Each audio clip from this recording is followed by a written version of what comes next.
Randall Heer is with me on the On to Something podcast. I'm Bryan Fenley with Fox Sports Radio, also a broadcaster in live events. Randall, of course, CEO, founder of Vista Studios. And Randall, as I welcome you, and I didn't know I was doing an interview with two people. I see you, and I see behind you somebody else joining the conversation. You didn't tell me Yes, that. yes, yeah. That's my secret advisor, Wilson. Bryan, it prevents me from looking crazy when I'm talking to myself on Zooms. I've always got my consigliere behind me.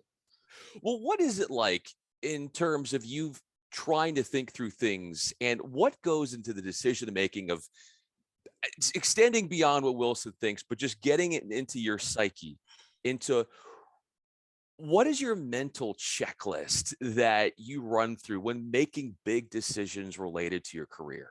Oh gosh. It's very funny. I've been doing this so long. I actually try to pursue the thing that is the most interesting and the most challenging. I think I've gotten to the point where I don't want to go and cover the same ground again. I want to try and embrace the difficult. I call it fearlessly not knowing. So you want to pursue the things that you don't know how to do and be fearless about it. And that's the confidence of having been in those situations many times before and knowing that, hey, you can walk into a situation where you don't know everything and you still have a reasonable expectation that you can figure it out, master it, and be effective. So I like to go after the things that are a little scary, that maybe make me a little tense and a little anxious, because I think that makes you feel alive and keeps you vibrant and energized. How far back do you trace that desire, that pull, that drive that you're describing, where you're not always going for what's certain, but Mm-hmm. there's an extra incentive and a passion for going beyond the boundaries and then reaping the benefits and rewards of that when you Yeah. accomplish whatever you're trying to accomplish? There's a way of thinking of it. I think it's just embracing the idea that you might fail. And you go back to taking the idea of if you fail, you're better prepared to succeed the next time. So the sooner you get over your anxieties about, hey, I might fail at this, the faster you're on the track to ultimately being successful. And the people who've been successful by accident are really ill prepared for the problem that's going to come down the line after they've accidentally been successful, and then they hit headwinds and have problems. So from the very beginning, I go back. My mother was one of the original women in television in the early 1970s. She walked me into a television station when I was 8 years old. My dad is sort of a master genius mechanical guy who, whenever anything broke, he would take it apart and try and re-engineer it. And his attitude was, what is it going to get more broken? You just try it. So between sort of a pioneering woman as an example in the industry, setting a path, and my dad having this sort of fearless attitude about just trying things, it sort of sets you down the path of it's okay to make mistakes and fail. And the people who work with me now at the studio, we never are judgmental or blame oriented about a mistake, because a mistake is a coaching opportunity, a learning opportunity. Hey, let's be better tomorrow than we were today. And let's don't dwell on how this mistake happened. Let's fix it. Let's be better. So there's that positivity. And once you get in that momentum, into that vein of like, this is how we're going to do it, you build that culture, and then everybody's on board, and then they become fearless because they know they're not going to be blamed. So it's really a plussing exercise of making the world a better place that you're operating in, and bringing positivity. And you and I have kind of talked about that in advance of like, that's what we always want to do in our work environments. Be positive, bring something, really uplifting to the situation. So that's where it all comes from. Origin story of like, living your life based on being unafraid to fail. I feel like you would make a really good coach in sports, whether that's in the NFL or college football. That's funny. You're somebody who is going to rally the team around you with your inspirational thinking. How do you feel like you sort of have prophesized this idea of what you were describing, and that is to be always positive and not being afraid to fail? But how do you bring that message across to those who are closely connected to you in your workplace? I think the first thing you do is you admit your own failures. So one of the most honest things, one of the most important things is being honest. Like when I make a mistake, I'm the first one to hold up my hand and say, oh, I should have done that one differently. And when you're working with people and they see that you lead by the example of you're going to be very brutally honest with yourself in front of everyone, and you welcome the feedback of I don't, if Bryan, if you see that I'm doing something and you want to question, hey, why are you doing it that way?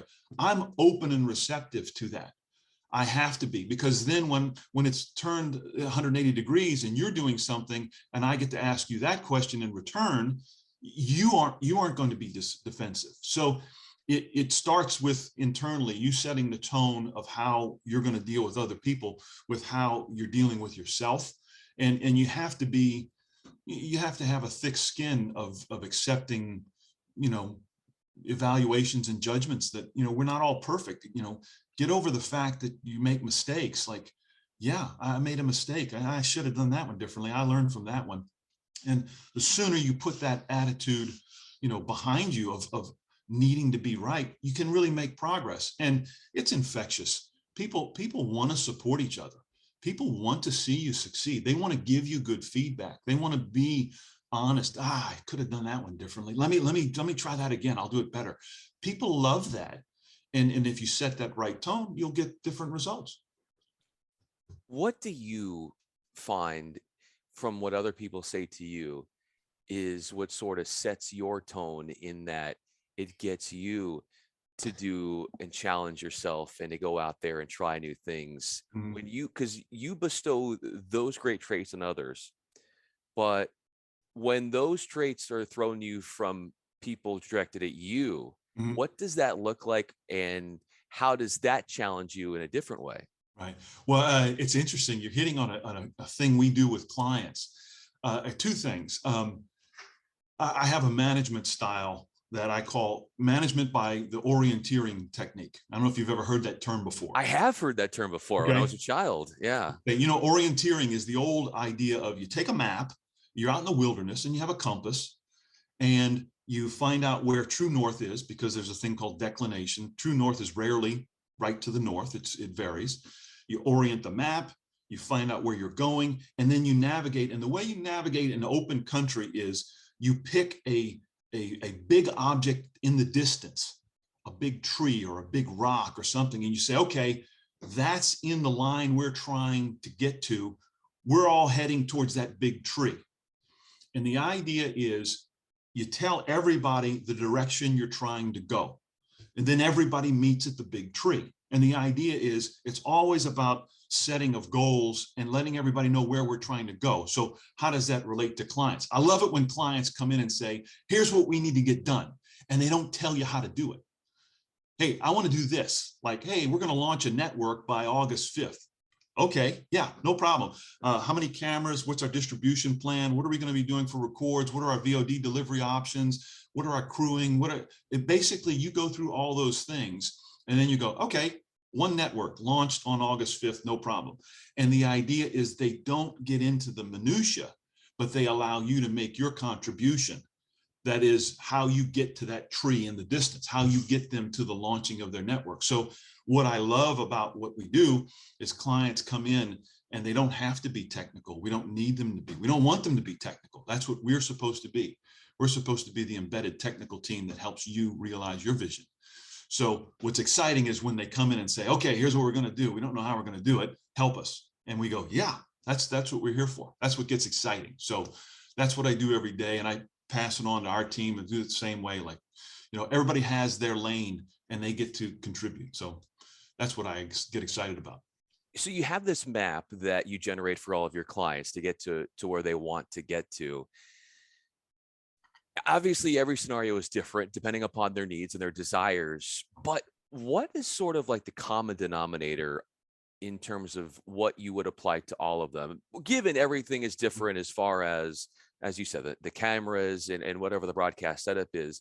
But what is sort of a common denominator of you, in that when people come to you, you're going to always get this from Randall Heer, no matter the project? The main thing is you always have to be honest and ethical and be upfront about everything that you're doing. You never have a hidden agenda. You never have anything that isn't fully discussed with every stakeholder on the client side. You never want to be the kind of person that says, hey, I got Bryan to come into my studio with this low budget bid, and then I nickeled and dimed you and made you miserable during the course of your production. It's that bait and switch mentality that really offends clients, and it's something that we refuse to do. We want to come in from the very beginning and say, we're your partner. So what you can always count on us is to be boringly direct about how we do what we do.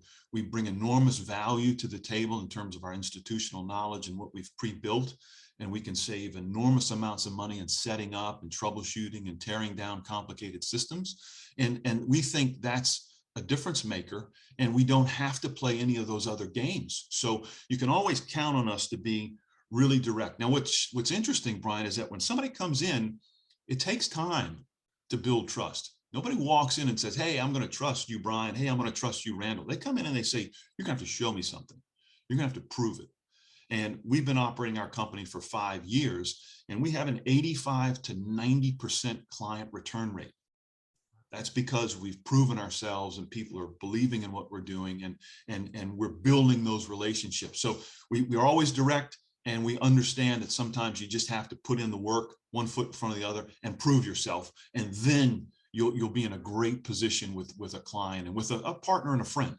There's nothing better than being straightforward, being direct. As you said, there's Right. such an honesty that you reap the benefits of that and the trust that comes. And there's no better example of that and how it is manifested as to what you're doing at Vista Studios. Randall Heer is with me, CEO, founder at Vista Studios. I'm Bryan Fenley. As far as you showing and proving yourself beyond just Vista Studios, but as someone who is a person that people want to go to in this business, the building up of that for you, how did you take an idea, take what you wanted to do, a vision, into you becoming that coveted name that you are now? Well, it's a lot of hard work. We saw an opportunity in the marketplace that wasn't being addressed.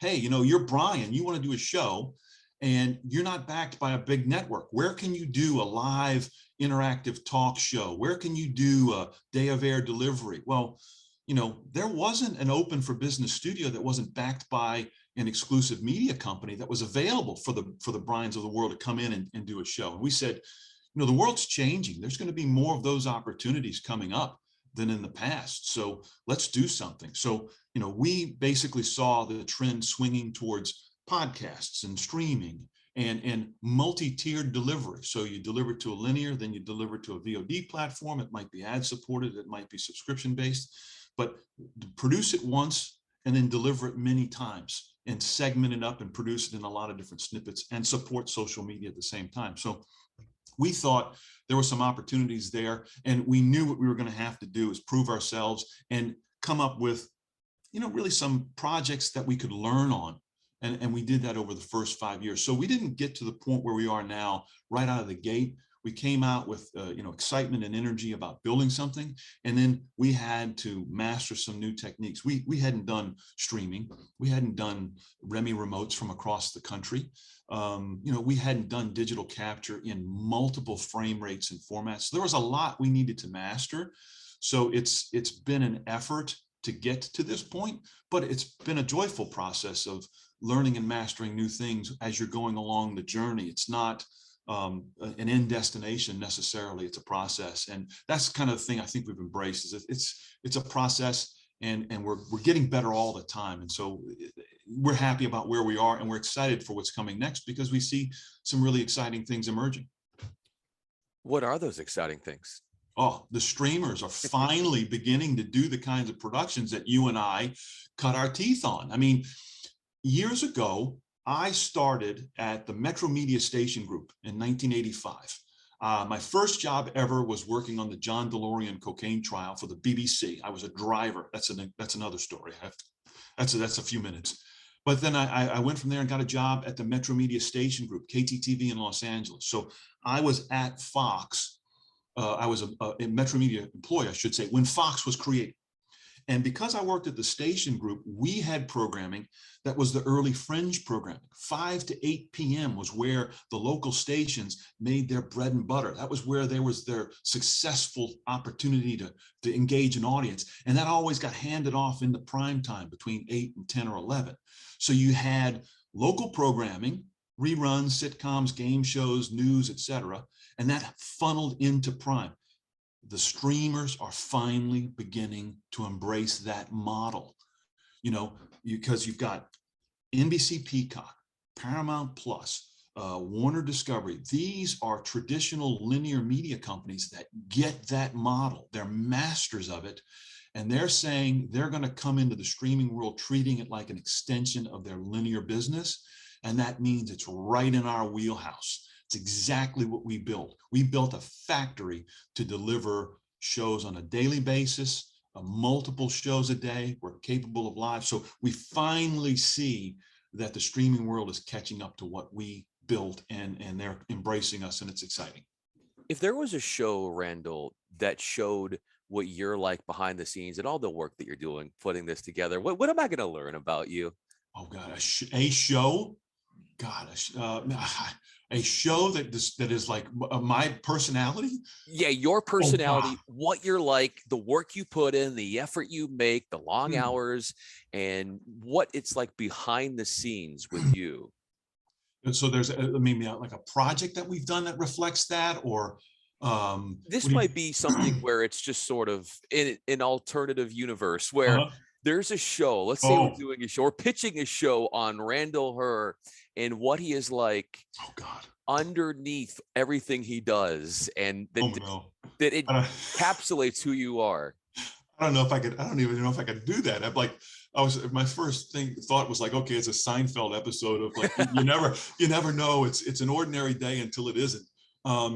It's interesting because it's a little bit of everything. The fun thing about working in a studio situation is you don't know what's going to happen next. So what am I? I'm sort of a jack of all trades and ready to respond to whatever the next thing is. So like, what would that be? Like a MacGyver kind of a guy. You're always trying to find the next solution, not that I can always do it, but there's a curveball where, hey, what are you doing today? Today, I'm working with the investors and we're doing investor updates. And what are you doing tomorrow? Well, tomorrow we've got to do accounting things and tax reporting and payroll. And so it's always a little bit of different things. Hey, what are you doing today? We're doing marketing. I didn't know anything about marketing until I got into this. So it's a little bit of everything. So it might be sort of a random variety show of ever-changing acts.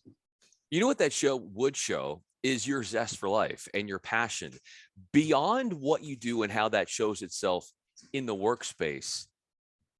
What would I learn about you outside of work that really does display your zest and your love for life and your passion? I'll tell you, a friend of mine I talked to, he's traveling right now. We talk all the time about traveling. And one of my favorite trips ever was I worked a show in Dublin, Ireland. For 12 years, I wound up doing Showtime boxing around the world. And I did every Mike Tyson fight from the late 80s and 90s all over Vegas and around the country. And we were doing a fight in Dublin. And the fight ended Saturday night. Sunday morning, I'm standing on McConnell Street in Dublin, and I have a flight out of London that's a week away because I had moved it. And so my favorite trip ever was I'm standing in Dublin on a Sunday morning, and my flight to come home is a week away, and I don't know, and it's out of London. So I'm standing on McConnell Street in Dublin, Ireland, going, okay, well, I have a flight out of London a week from now. And it was my favorite trip ever. It was just winging it on the fly, going, okay, I could figure out a way. I'm going to go to London. I'm going to go hang out for a week. I'll figure out a place to stay. I'll figure out how to do the travel arrangements. And the whole point was, it was just a free form experience. And what does that say about life? It's like, well, I don't need to have rigid schedules and outlines about what life has to be or where I'm going. It's just a basic outline of, hey, I got a flight out of London in a week. And between now and then, I'm going to live life and enjoy myself and go find interesting things to be part of. And that's kind of the attitude I've always had about things, which is I'm not really, I don't have a lot of anxiety about what comes next. I have a lot of, I'm ready for it and I'm excited about it. And whatever comes along, it's what was meant to be. And there's a positive way to make the most of it. So that's kind of my attitude in work, and it's kind of my attitude in private life. Growing up, how did your parents promote that Oh, positivity? that's interesting. I'll tell you this. I grew up in New Orleans, Louisiana. So I'm from the South, and I was a latchkey kid before that term was ever really invented. And when I was 8 years old, I used to get to school, to and from school, by myself on the New Orleans streetcar, the St. Charles Line streetcar. So I would get myself up every day and get dressed, and I would get to the streetcar, and I would ride the streetcar to school. And then when school was over, I would walk past Loyola University, past the music school where the students were playing scales and practicing all of their instruments. And I would get on the New Orleans streetcar and I would ride back to my home at Louisiana Avenue. And because of that, at a very young age, I was at my own, at my own discretion. I was doing whatever I wanted to do. I didn't get into trouble. I didn't have any accidents. I wasn't ever scared about running around the city on my own. And it just set a tempo, a tone of what my life was going to be like at a very early age. And my mother, when we did the whole thing about riding the streetcar, the first time she challenged me and said, okay, I want to see if you can, get yourself home. She gave me, 15 cents to get on the streetcar, and then she tailed me in the car to make sure that I didn't, wander off or do anything wrong or whatever, So she did a trial run like that. And then afterwards, I could go anywhere in the city that I wanted to go. And I would just show up at my grandmother's house, riding the streetcar on the bus when I was 8, 9 years old. And I played public parks football, and I would ride the bus to the park in my pads to go play, football with kids. So I that was my whole attitude in life, was from a very early age. I was really kind of just doing my thing. And it's really sort of carried forward through the whole rest of my life. God, that is so fascinating. You talked about having this all around passion for life, and we see it early on, and then how it's sort of turned into what it is today. The outline you have for life and what you thought it would be right now compared to what it was when you were that youngster, Mm. I'm sure there are a lot of similarities, but Mhm. what's different about the way you thought your life was going when you had that come across your mind as a child to what it has turned into today?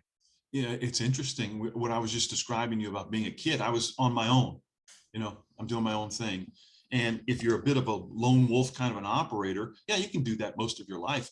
But whenever you get into a situation like running a studio, and you're the founder and CEO of a studio, and you have a team of people, it's a collaborative environment. You have to learn how to be a collaborator. That means you have to listen, and you have to know when you should contribute, and you have to know when you should pull back. But the thing that's different for me is that I was a lone wolf kid running around the city of New Orleans, but now as a CEO, I'm in service to the people who have committed to our project and who are committed to building this environment, this culture of success.